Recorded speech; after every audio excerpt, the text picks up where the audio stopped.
Estudo Vida de Apocalipse. Mensagem 35 A mulher e o filho varão. Na Bíblia há sinais cruciais. Um deles é o sonho de Jacó em Betel, GN 28-10-22. Naquele sonho, Jacó viu o céu aberto e uma escada colocada na terra, estendendo-se da terra ao céu. Esse sinal precisa de toda a Bíblia para seu desenvolvimento. Outro sinal é o sonho de Nabucodonosor, DN 2:45. Naquele sonho ele viu uma grande imagem simbolizando o poder dos gentios. Embora aquele sinal pareça simples, ele abrange as potências gentias de Babilônia aos reinos vindouros do Império Romano restaurado. Se quisermos entender aquele sinal plena e adequadamente, precisamos levar em consideração toda a história mundial. Em Apocalipse 12 há ainda outro sinal, o grande sinal da mulher resplandecente com o filho varão. Nesta mensagem tenho o encargo de dar uma palavra adicional sobre esse grande sinal. A visão de que a mulher em Apocalipse 12 é Maria é inteira e demasiadamente estrita. Dizer que a mulher é meramente Israel, a raça dos judeus, é também inadequado, pois a mulher nessa visão não é local, mas universal. A mulher neste capítulo não está limitada a qualquer localidade na Terra, antes, ela ocupa o universo. Como vimos na última mensagem, ela representa a totalidade do povo de Deus, de Adão até o fim. A necessidade de Deus no que diz respeito à mulher e ao filho varão. Antes de o povo de Deus poder ser o filho varão, ele precisa primeiramente ser uma mulher para ele. Isso indica que nós na igreja hoje precisamos ser primeiramente a mulher para Deus, e então o filho varão. Pelo sinal em Apocalipse 12, vemos que a intenção de Deus é gerar um filho varão por meio dessa mulher. A mulher foi e ainda é o meio pelo qual Deus pode gerar esse filho varão, aquele que Deus usará para derrotar seu inimigo e para introduzir o seu reino. Em outras palavras, Deus usará esse filho varão para cumprir sua economia e para realizar seu propósito. Isso é algo grande. Para realizar o seu propósito, Deus precisa não somente do Cristo individual, mas também do Cristo corporativo, a Igreja, o povo de Deus. Não concordamos com o conceito de que essa mulher é meramente a mãe de Jesus ou a nação de Israel. Ela é o corpo universal e corporativo do povo de Deus.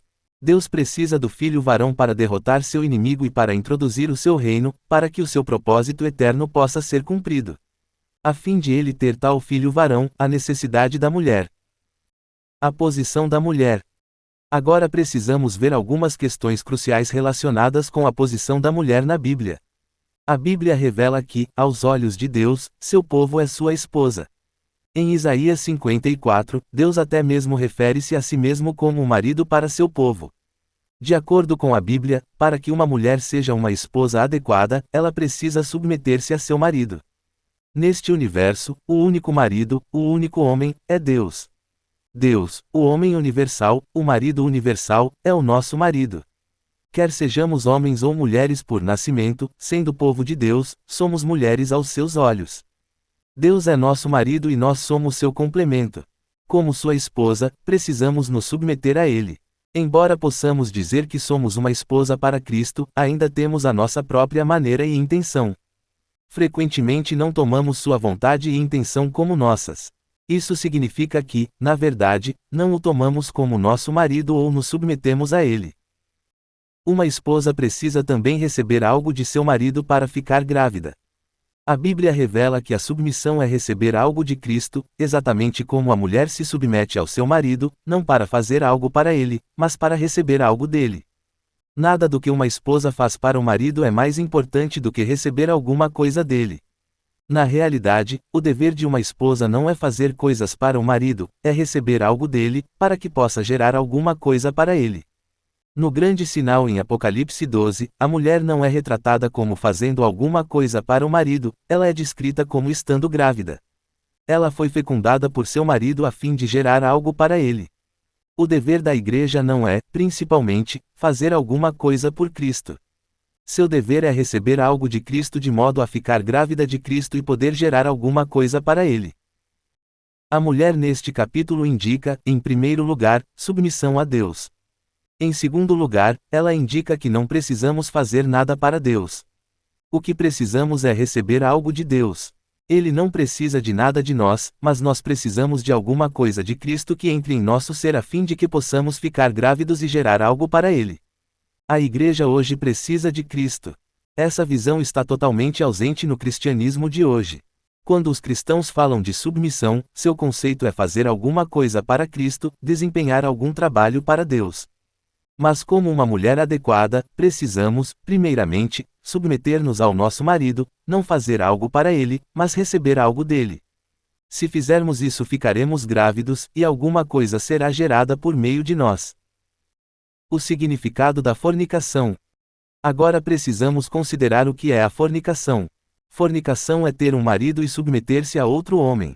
Muitos cristãos hoje, talvez incluindo alguns de nós, estão cometendo fornicação. Cometemos fornicação quando, por um lado, admitimos que Cristo é nosso marido, enquanto que por outro lado nos submetemos a tantas outras coisas. Submetermos-nos a qualquer outra coisa além de Cristo é fornicação. Se temos a luz, a visão, veremos que o cristianismo hoje está cheio deste tipo de fornicação.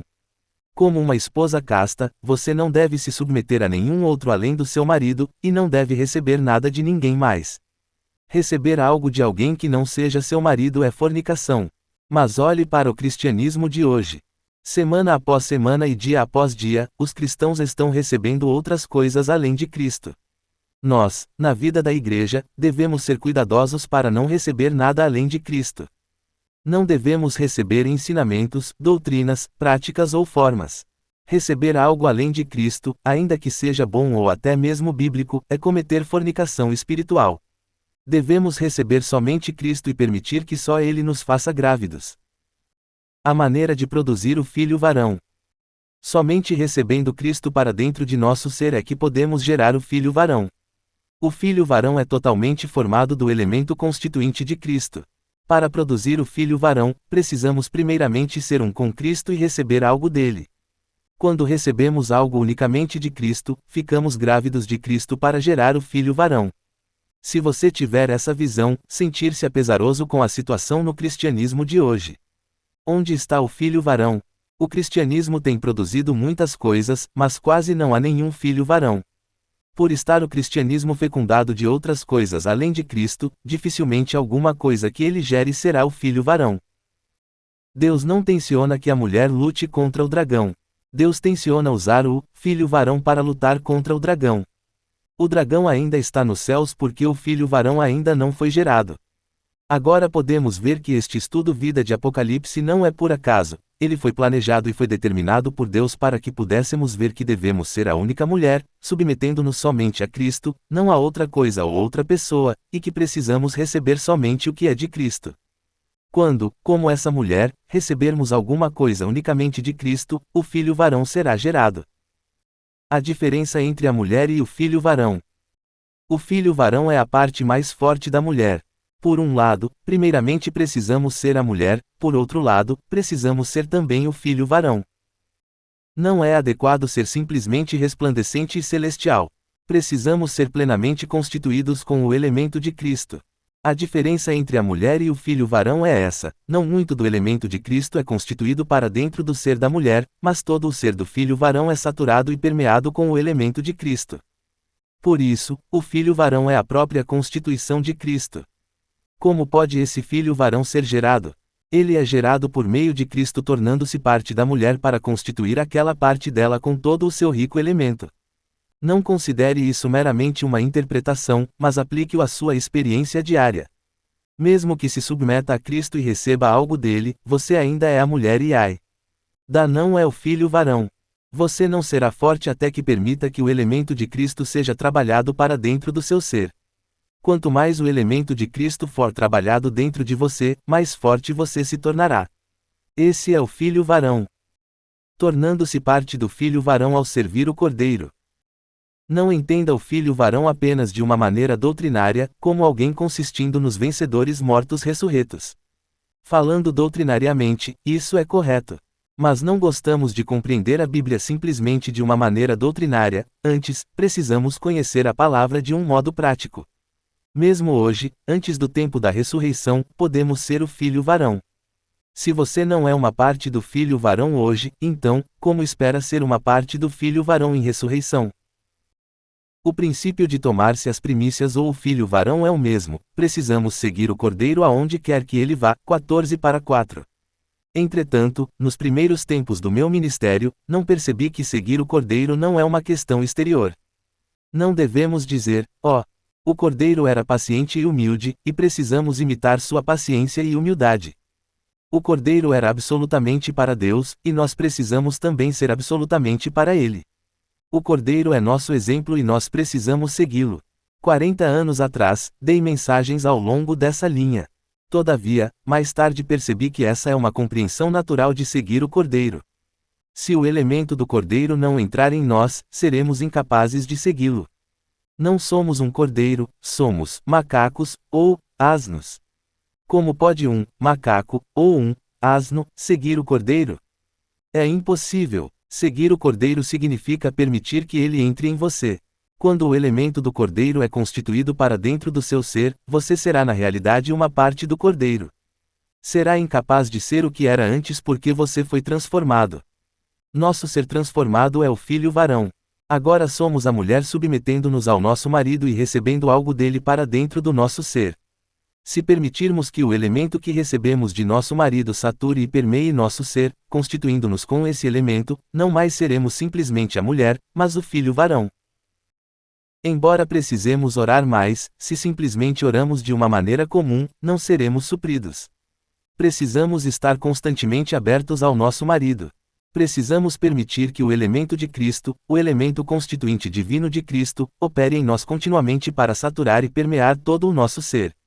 Hoje, o desejo do Senhor é que muitos de seus filhos percebam que, como povo de Deus, somos sua esposa para o propósito de gerar o filho varão. Não conseguimos produzir ou fabricar esse filho varão, precisamos receber algo de Cristo e ficar grávidos dele. Alguma coisa de nosso Cristo precisa entrar em nosso ser. Não é uma questão de sermos humildes, pacientes, amáveis ou bons. É totalmente uma questão de abrir o nosso ser para o seu elemento divino e de permitir que esse elemento seja trabalhado dentro de nós. Para isso precisamos de 9 meses. Leva esse tempo para o filho varão ser desenvolvido dentro de nós. O apóstolo Paulo disse em Gálatas 4:19 da manhã, por quem de novo sofro as dores de O apóstolo Paulo disse em Gálatas 4:19 da manhã, por quem de novo sofro as dores de parto, até ser Cristo formado em vós.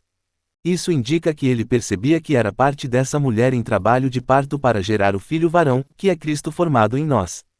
Então, em Filipenses 1:21 da manhã, ele disse, porquanto, para mim o viver é Cristo.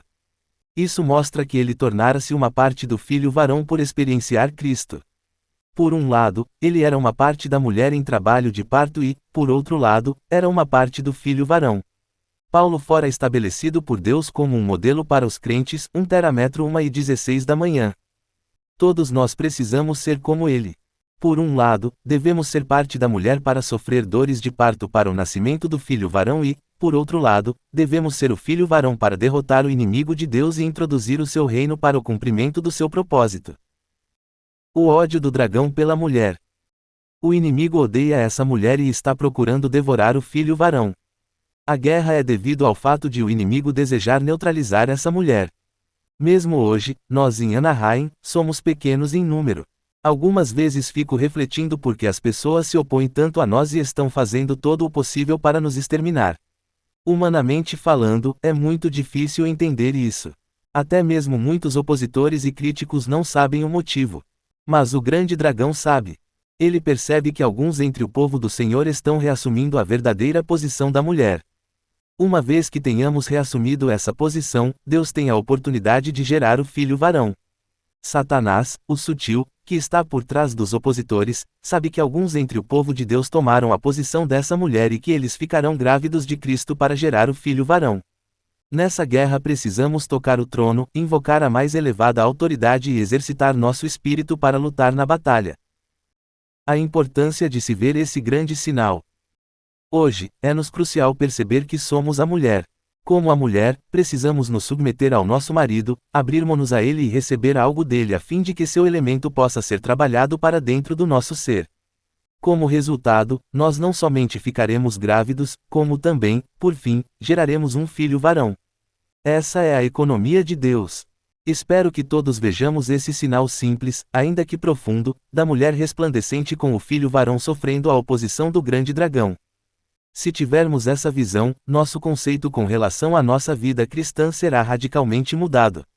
Qual é o significado de ser humilde, amável, santo ou espiritual, já que o filho varão ou até mesmo a mulher não estão hoje conosco?